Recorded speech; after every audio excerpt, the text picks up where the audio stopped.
Sawasdee krap. Welcome to Thailand News Today. Now today we're coming to you from the Thammasat University Thap Prachan campus on the banks of the Chao Phraya River. Why are we here? Well, a story which you'll see tomorrow, a very important date in Thai political history, and it happened right here at the Thammasat University. But let's look at today's other main news stories.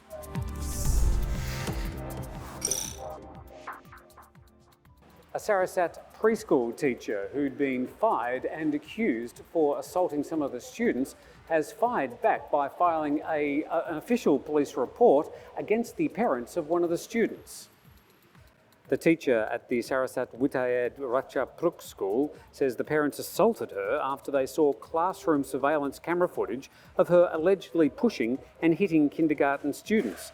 The teacher is now represented by the same lawyer who is representing the Sarasas private schools in Nonthaburi, a suburb north of Bangkok. Complaints of teachers allegedly abusing and mistreating students were filed after surveillance footage of the Sarasas classrooms were shared with parents and on social media.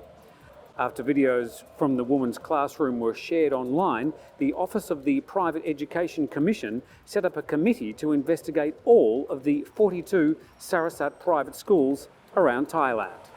We've had to move our location due to some of the noise inside. Our next story, students at the Maha Sarakham University in the northeast of Thailand are accusing police of harassing them. The leader of a pro-democracy student group has pointed out plainclothes and uniformed soldiers who arrived at the university to carry out a search and to remind organisers of the laws governing public gatherings. Police allegedly removed copies of a red book which contained the students' now infamous 10-point manifesto. They've also taken poetry collections written by students in the Free People movement. Boxes of these same books were confiscated by police on the morning of the September 19 rally. Some 45,000 books were seized from a house in an estate near the university's Rangsit campus. This time, the pro-democracy activists accused the police of attempting to block access to the university's sports grounds where the rally was being held. Meanwhile, most of the people surveyed in a Superpol Research Centre poll say they disagree with the way that the students are conducting their demonstrations. 1,200 participants were surveyed on what constitutes unacceptable behaviour. Over 97% say the students were inciting others. I suspect that's the idea of the protests. Over 96% mentioned the abuse of institutions. Over 94% say the students were slandering others, and over 93% mentioned the use of impolite words. Only 2.6% of those surveyed say the protesters' actions were acceptable. Now, next weekend, Pattaya is organising a big eating contest to raise money for some good causes, but the organisers have been flooded with complaints.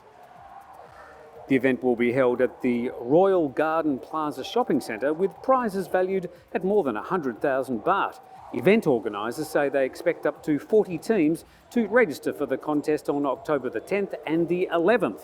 Organisers say the contest is open to all ages, sex and nationalities, although minors will need to sign a waiver. There's a 700 baht registration fee, which varies depending on the event. Our post about the contest on the Thaiger has drawn almost universal condemnation from readers, most saying that the competition is inappropriate given the dire situation for many Thais at this time. And a mother and daughter who live in Nonthaburi near Bangkok are having to sell their home. Their reason? Well, they're complaining about the neighbours singing. 50-year-old Somtop and her 25-year-old daughter Kanchana are now advertising the fact that the property comes with a free singer. Their neighbour, the 41-year-old Saksit, runs a food business from his home, but when he has no customers, he likes to sing and play his guitar. The neighbours have been fighting for a year, and even the police haven't been able to resolve the situation. It says on the sign at the front of their house, the house comes with a free singer with the ability to play the guitar non-stop, so one can't sleep. That's all the main news from Thailand News Today, coming to you from the Thammasat University. Now, tomorrow we're going to have a special report about the events that happened some 44 years ago on October the 6th.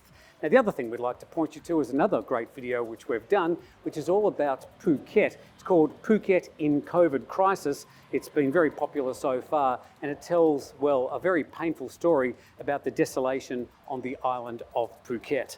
That's all from us today. Thank you for watching. Don't forget to subscribe, and we look forward to seeing you tomorrow.